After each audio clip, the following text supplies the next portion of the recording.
Good morning, everybody. It's Stephen here for the Idiot Quilter, and welcome to my weekly episode. It's episode number 248 for January the 16th, 2024. And I hope you had a good weekend, and I hope you've got a great week ahead of you as well.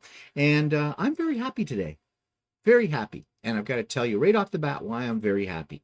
You know that I had a goal last year to get up to 10,000 subscribers as of the 31st of December. Well, that didn't happen. Came close, but didn't happen. And to be honest, I really didn't think it would happen. It was just, I thought I'd give it a try, right? Well, as of today, I just checked my stats. I'm at 9,985 subscribers. I am 15 subscribers away from hitting that 10,000 mark. That blows my mind. 10,000 is a big number. Not as big as a million, but it's pretty good. Now, why is this exciting to me as well? Well, I didn't just start this overnight, this channel.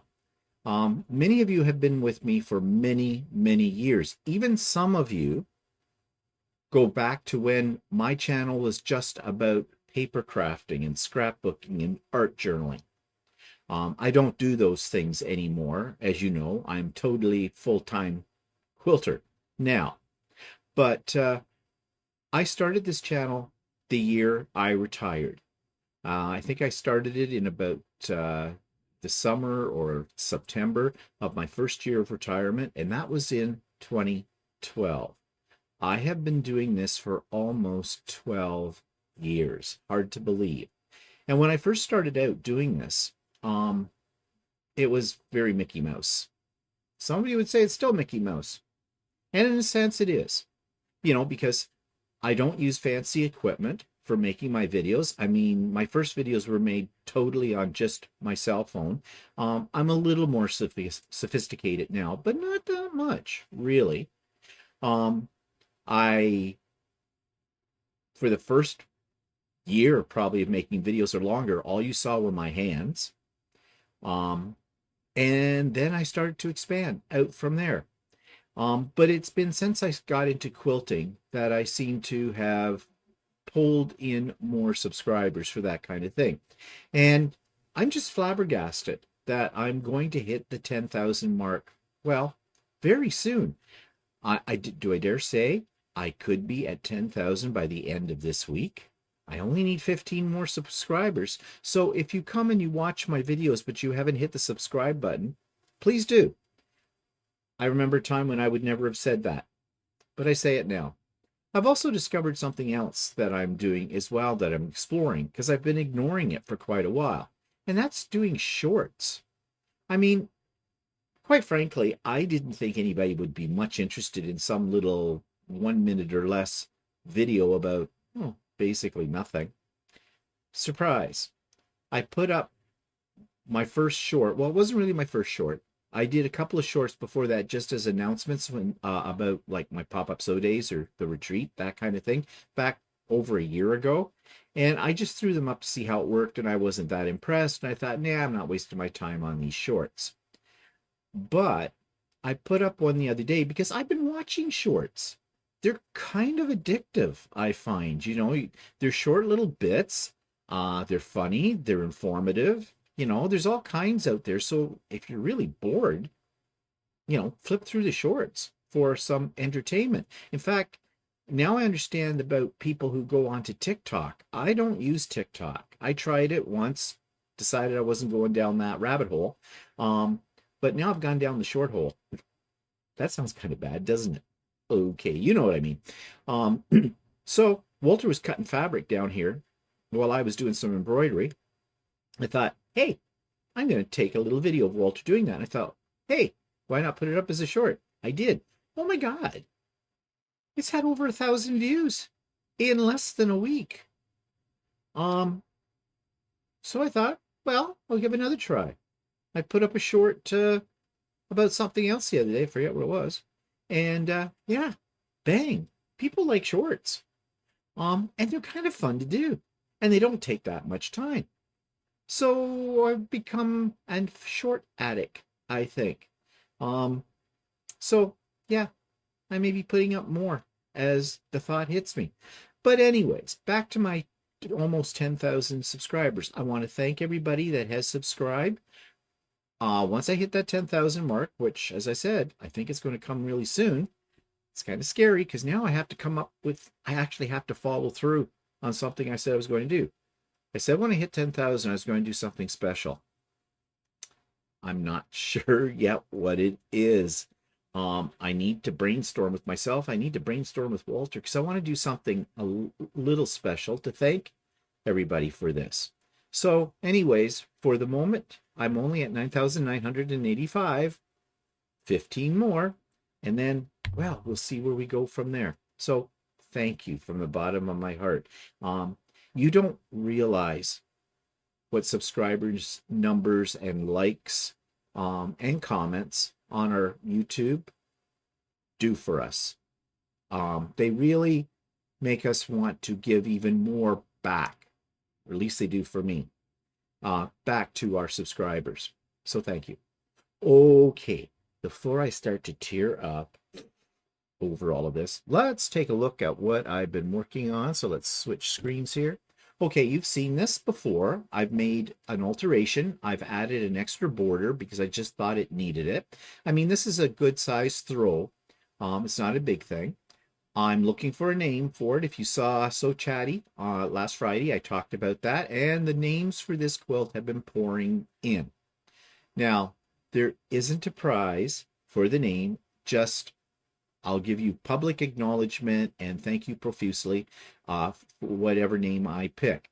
I am going to stop asking for names for this quilt by the end of this Thursday coming, which would be January the 21st. No, sorry. That's Sunday. No, get my dates mixed up. That is what? Well, today is the 16th.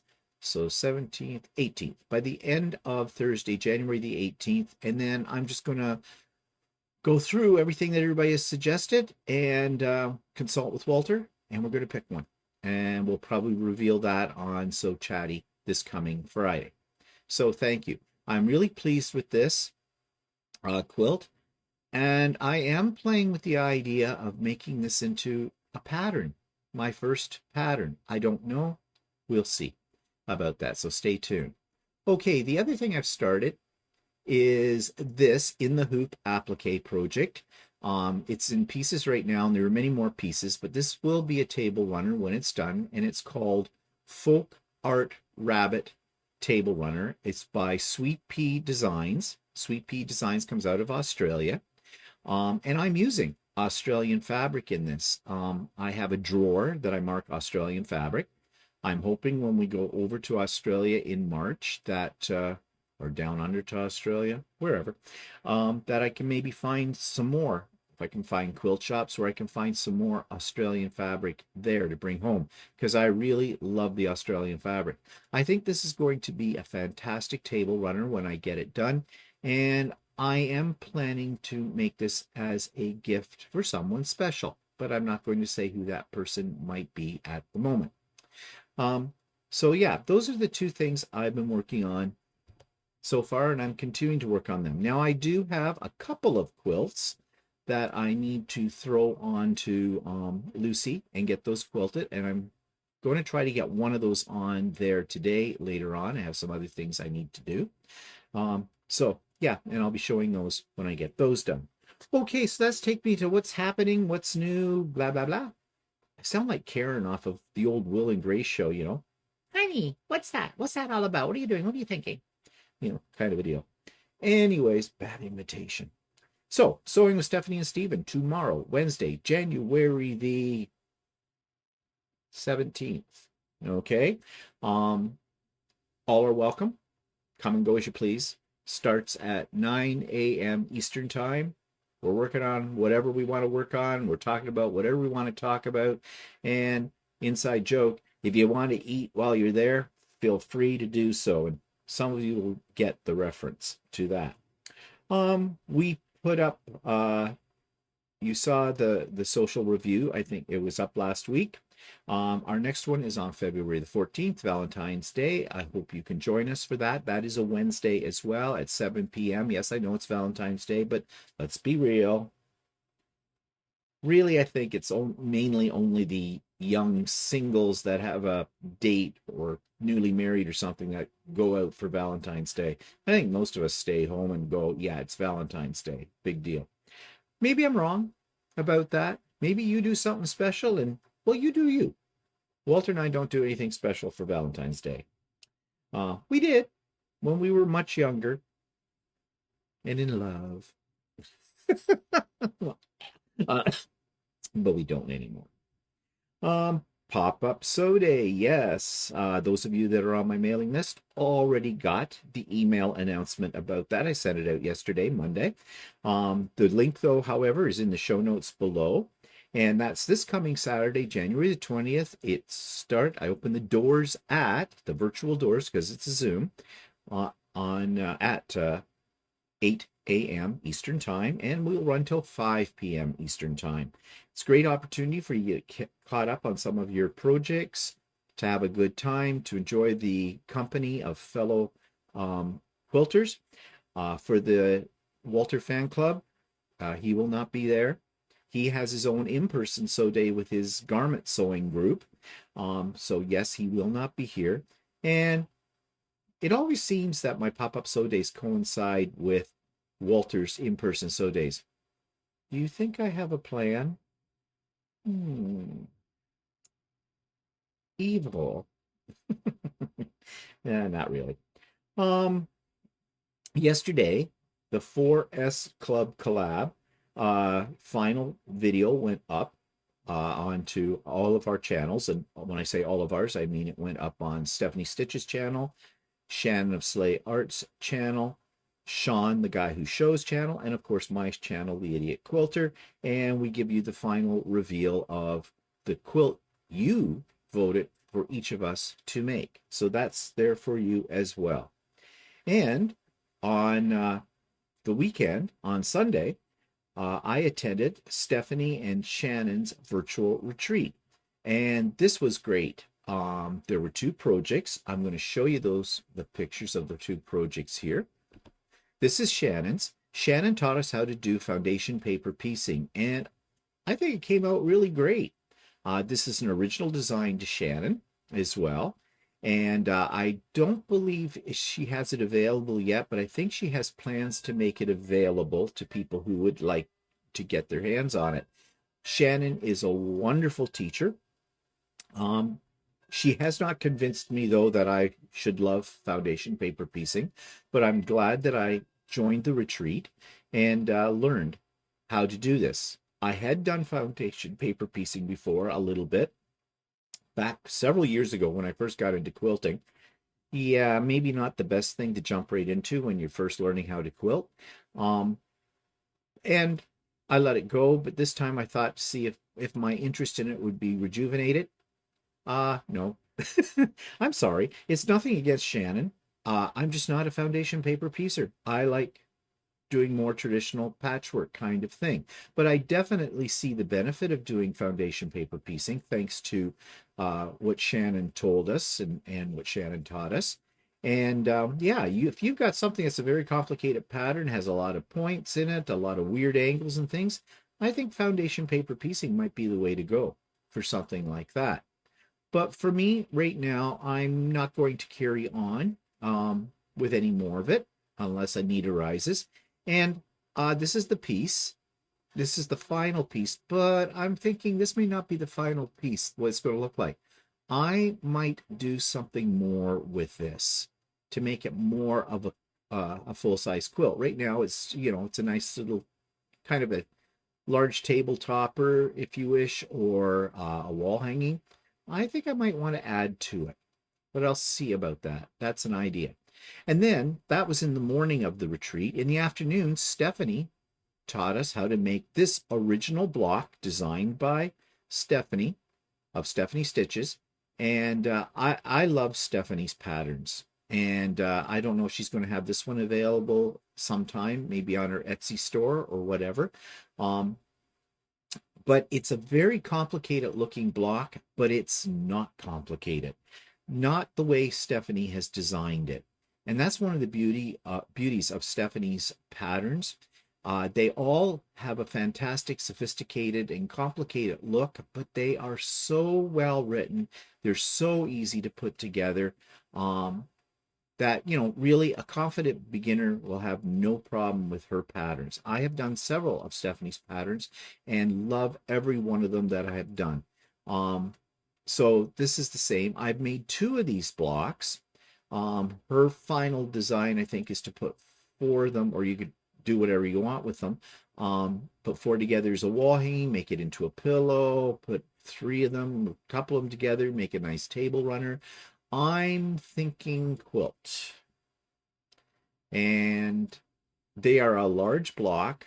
I forget what they measure. I want to say, I'm looking behind me to see what the, yeah, I think they're about a 14 and a half inch block. Might be larger than that. So, and they don't take long to make. And cutting is very easy as well. So yeah, this one I want to do more with as well because I love the design of it. Damn you, Shannon and Stephanie. I have a whole list of projects I want to get to, and now you've interrupted my workflow with your beautiful creations that are inspiring me to make them into even more wonderful things. But yeah, but Stephanie and Shannon, excellent teachers. Okay, so let's see. Come back to me. What else happened this week? Well, we already talked about this in detail on both So Chatty and on Stephen Walter Live. My Accuquilt cutter problem, you know that it basically busted. I went into details about that. It's now sitting in the shop. It's at Kawartha Quilting.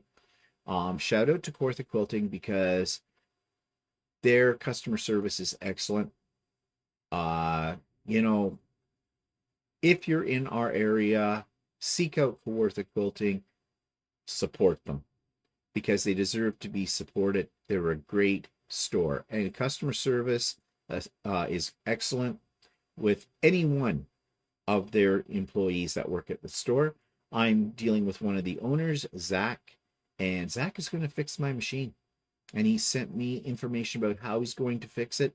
And, he's jumping through a little bit of a flaming hoop to do this for me because Accuquilt does not give any support. Once you buy the machine, forget about customer support with Accuquilt. So, it's all up to your dealer. And heaven help you if you bought it on Amazon. You need to have a good dealer if you have problems with it. But anyways, in the meantime, I did purchase another Accuquilt machine. I don't know how long. I didn't know at the time when I took it into Zach what he would do with it, whether you have to send it back to Accuquilt, and it could be months before I'd ever see it again, and I can't live without my Accuquilt machine. So I bought the next model down. My main machine is the Go Big. It's the electric machine. I went to the Go, which is a manual machine. My thoughts being that I don't have to worry about the electrical power supply busting on me like on the Go Big. So I have used this already, of course. It works really well. I'm happy with it.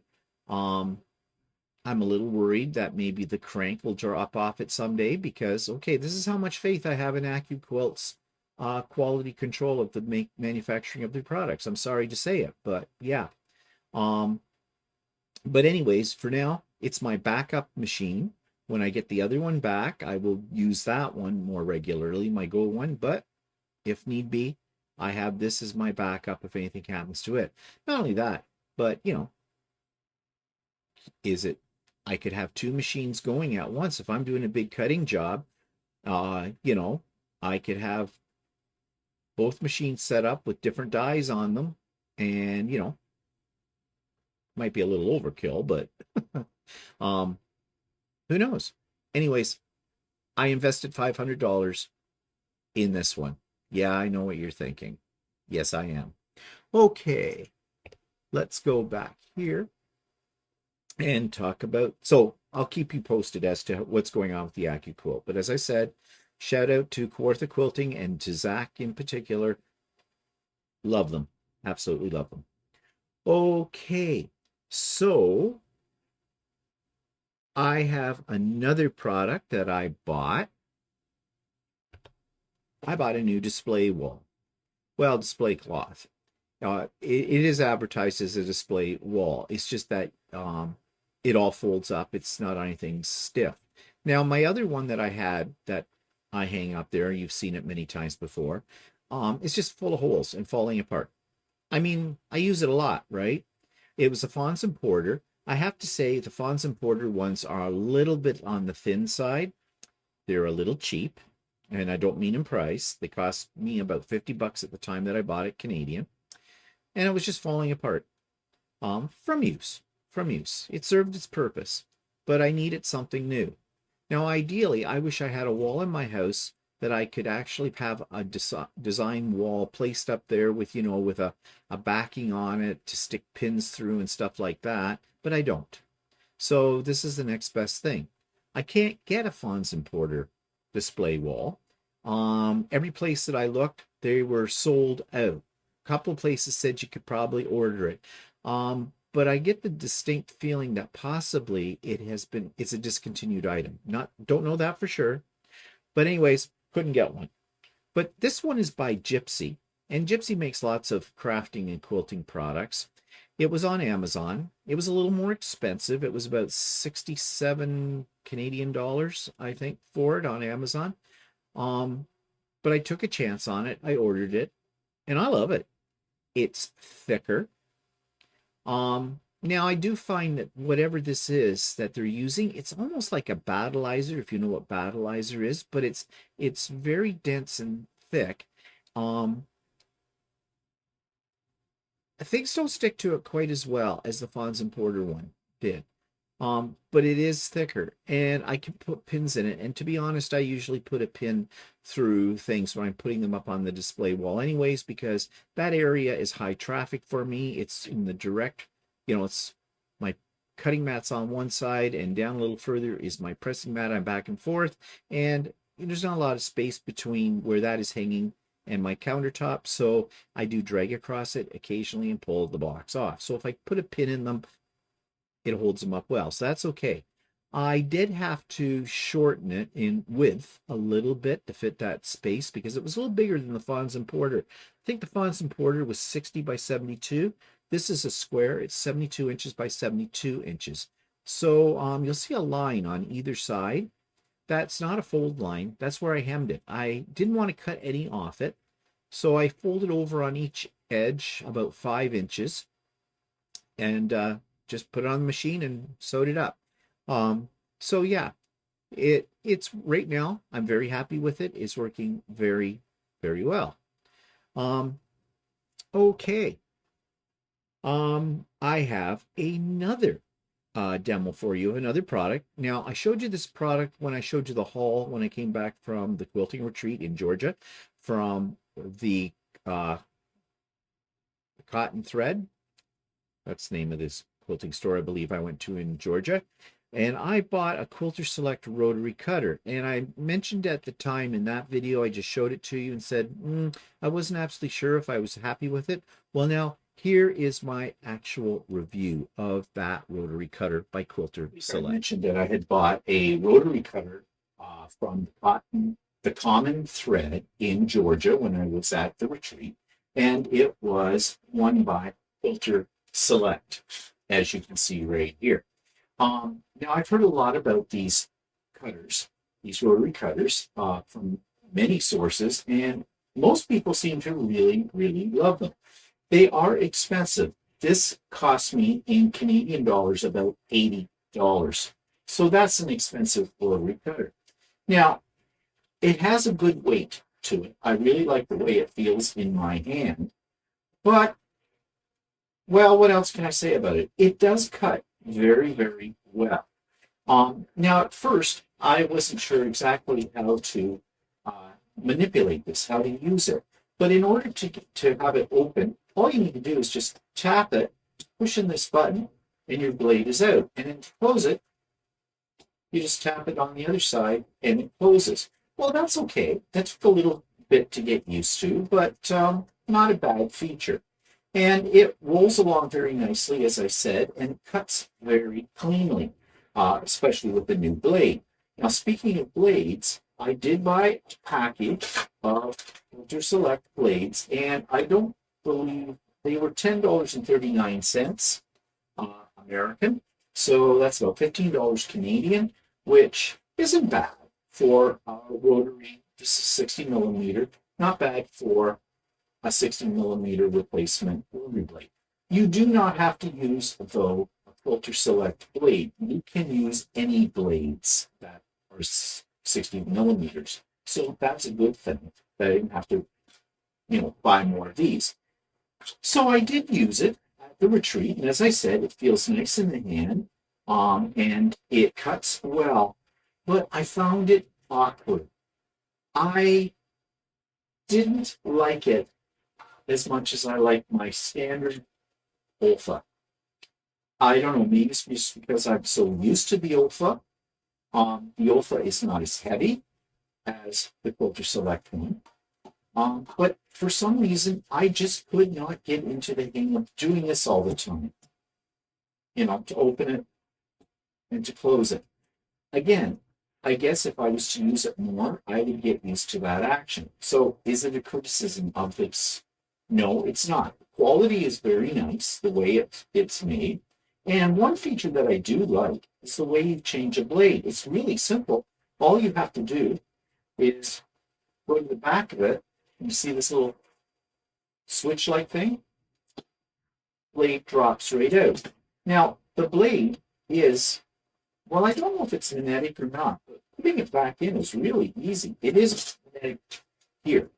On here, there's a couple of little magnets right there you can see, and your blade just sticks right into those. So I guess you could. You can't do it that way. They're too high up. So, but that's really simple.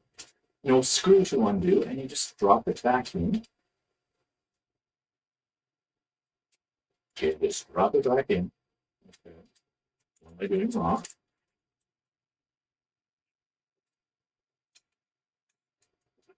Okay. Maybe it isn't that easy. I don't. Let's see.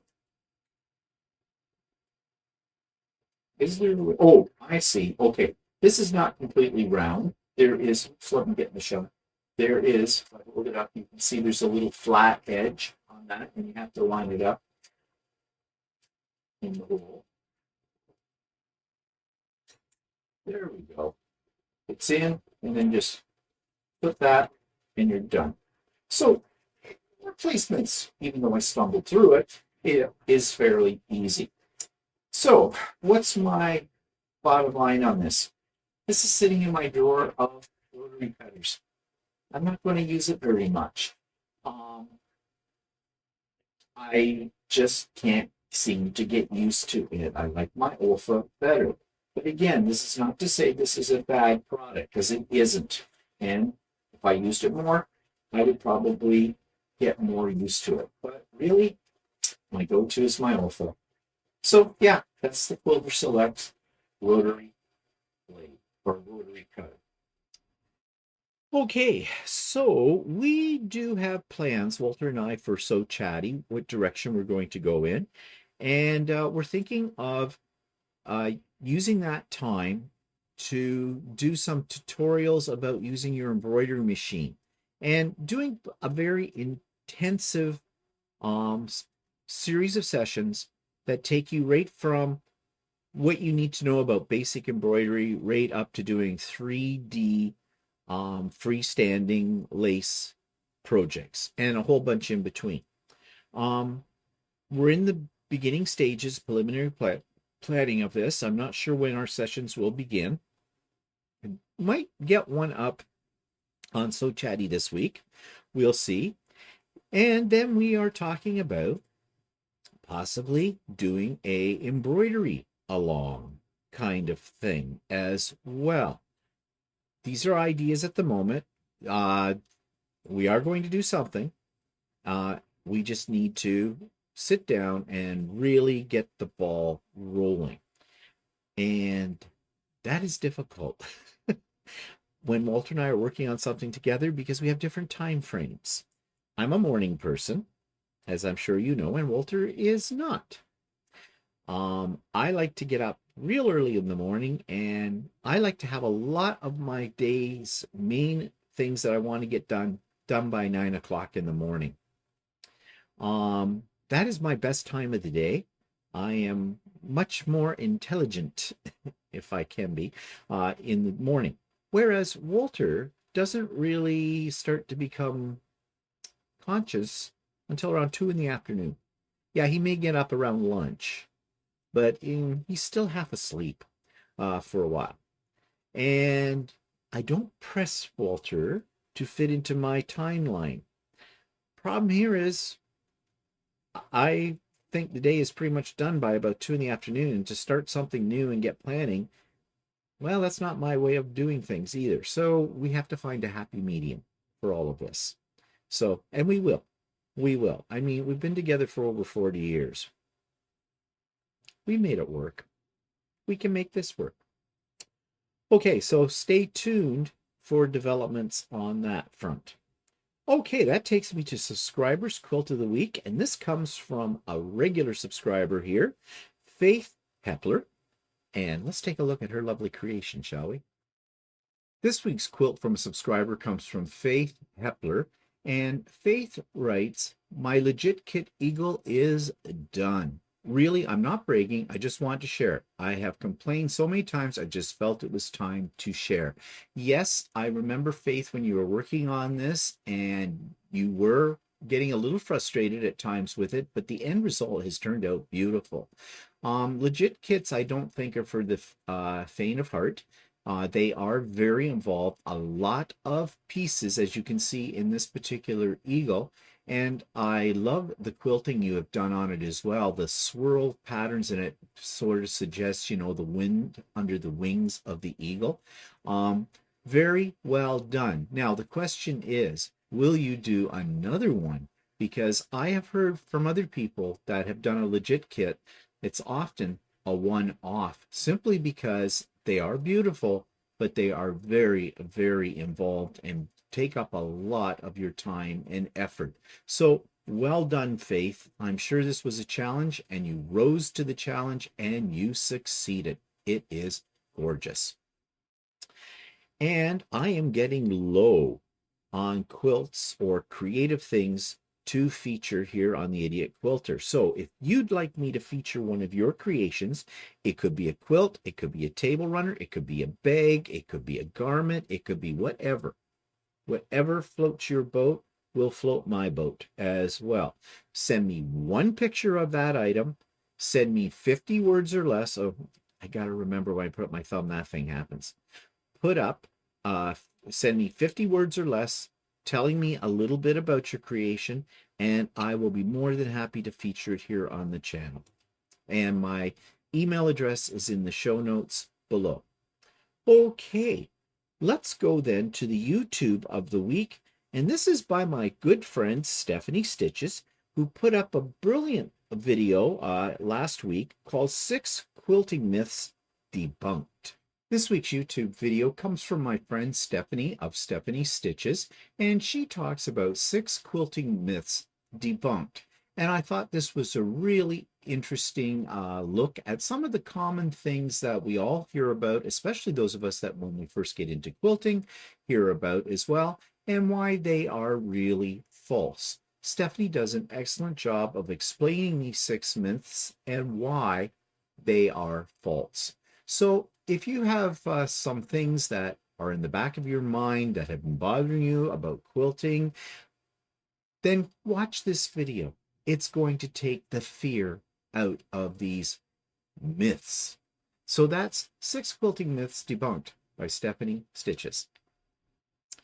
And that takes me to future projects.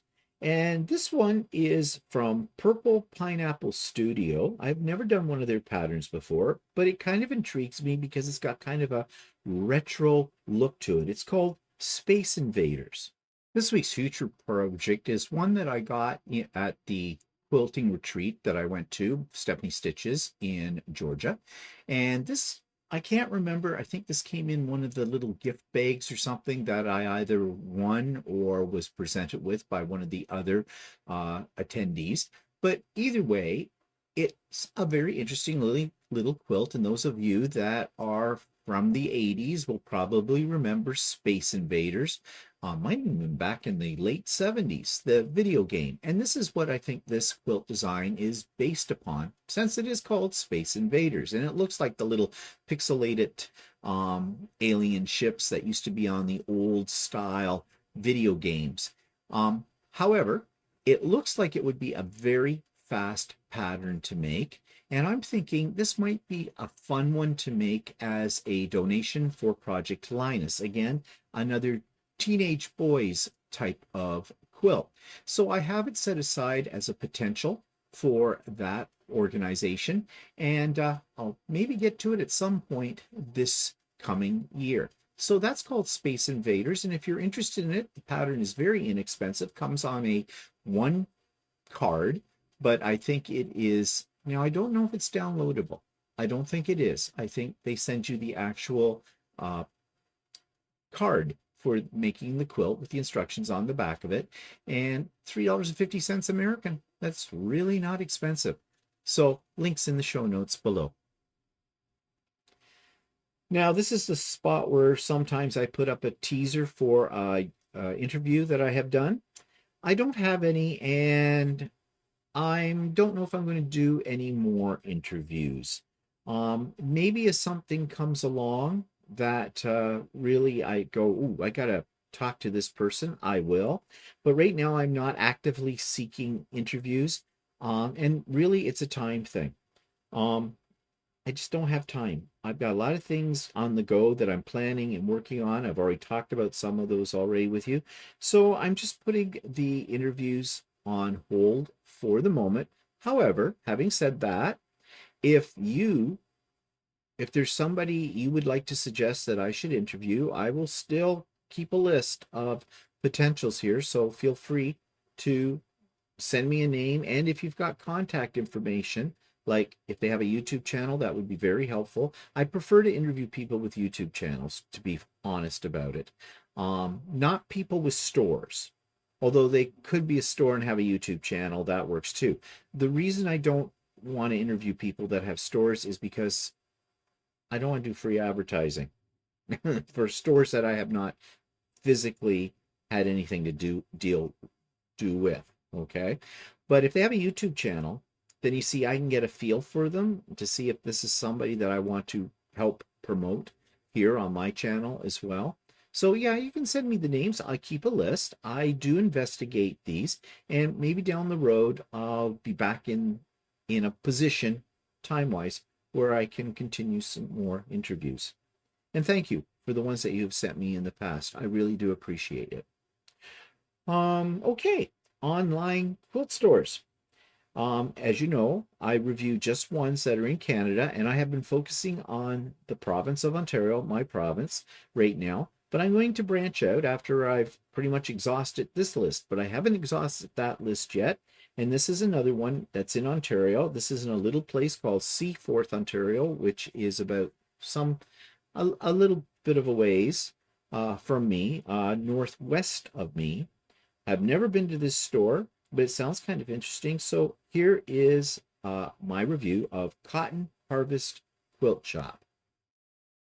This week's online quilt store is called the Cotton Harvest Quilt Shop, and it's located in a little place called Seaforth, Ontario. I have never been to Seaforth, Ontario. It might be worth the drive to wherever it is located after I take a look at what's on their website.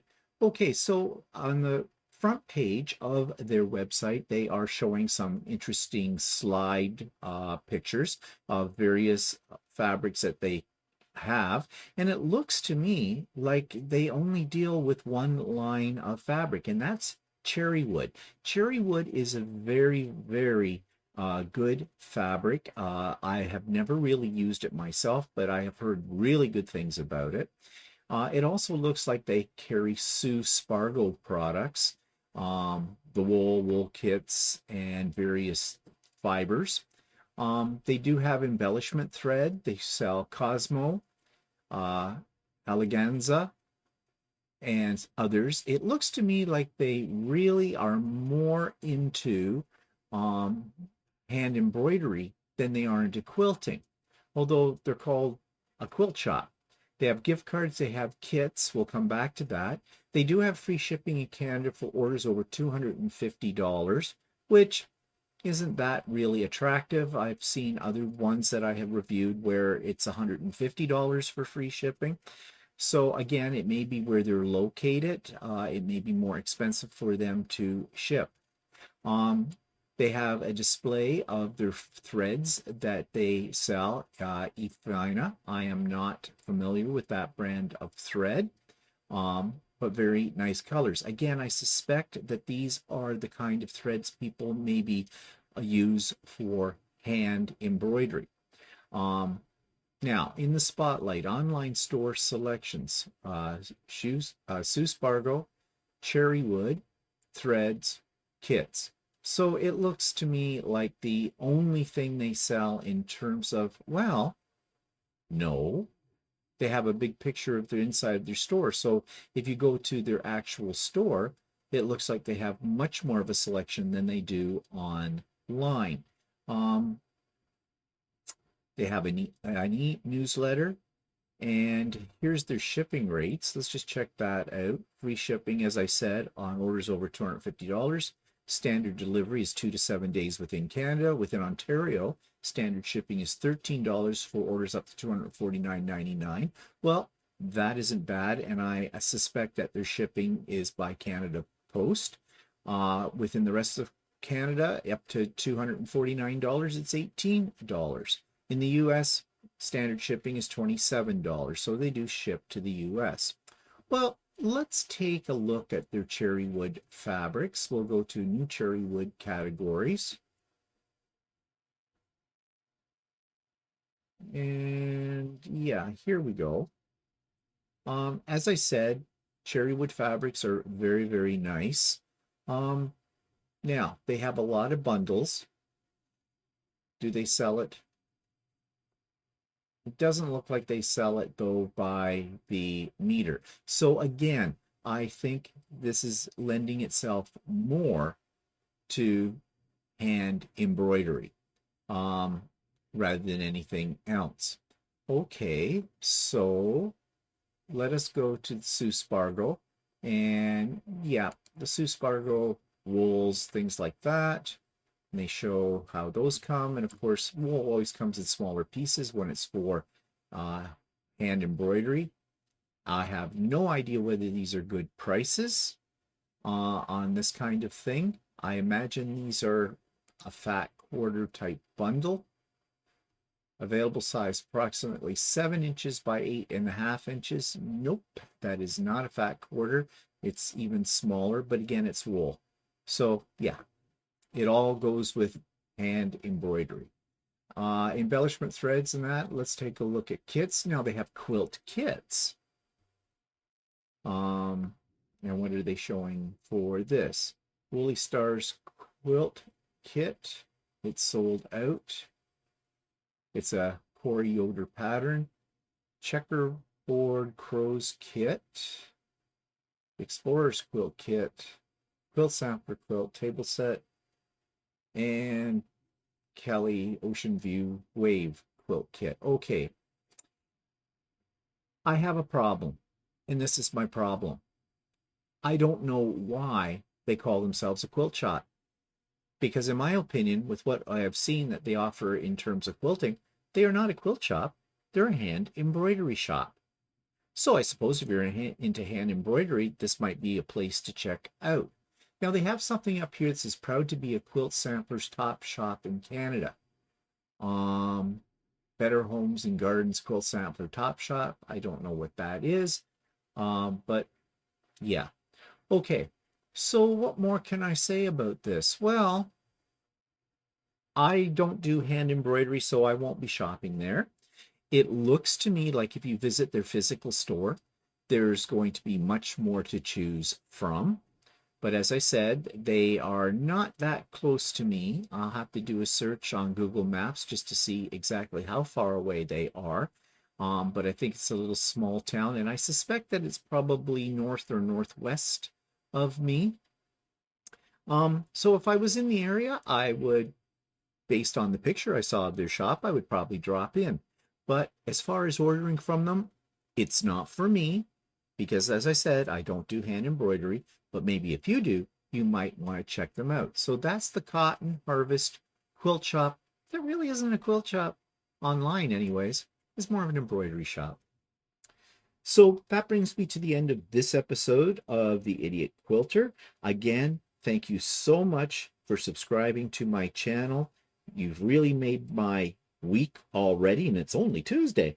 With the number, I'm headed towards 10,000. Yeah, I keep saying that. And the dream is coming true. That's all I can say. So thank you. Yeah, remember that we have Sewing with Stephanie and Stephen tomorrow, Wednesday, January I have to keep looking at the date, 17th, starting at 9 a.m. Eastern Time, and this Saturday coming, January the 20th, starting at 8 a.m. Eastern Time, Pop-Up Sew Day. Hope to see you there. Okay, have a great week, and we'll see you later. Bye for now.